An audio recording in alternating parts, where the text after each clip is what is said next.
মোৰ পৰিবাৰে নিজৰ চাকৰি কৰি আছে, নিজৰ দেশখন এৰি আজি ভাৰতৰ ভিতৰত আজি আমাৰ ঘৰখন চলাই আছে আৰু তেওঁৰ স্বাধীনতা আছে আৰু তেওঁ মোৰ ল'ৰা ছোৱালীৰ মাতৃ আৰু তেখেতে মোৰ ল'ৰা ছোৱালীক ডাঙৰ কৰিছে।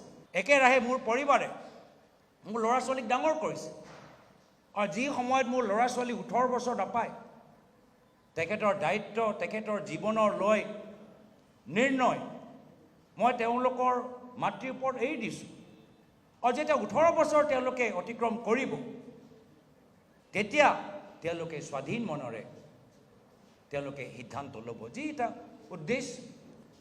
এতিয়া মই জানো যে হিমন্ত বিশ্ব শৰ্মা ডাঙৰীয়া তেওঁ নিজৰ ভাগিন কি ভাৰতীয় নাগৰিকতা এৰিলে নেকি?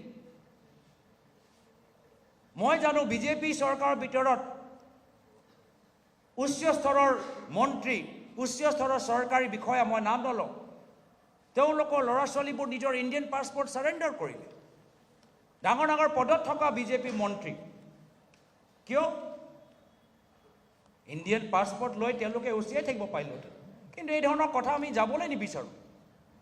কিন্তু মুখ্যমন্ত্ৰীয়ে এইখিনি কথা কৈছে, এয়া হ'ল তেওঁলোকৰ আদৰ।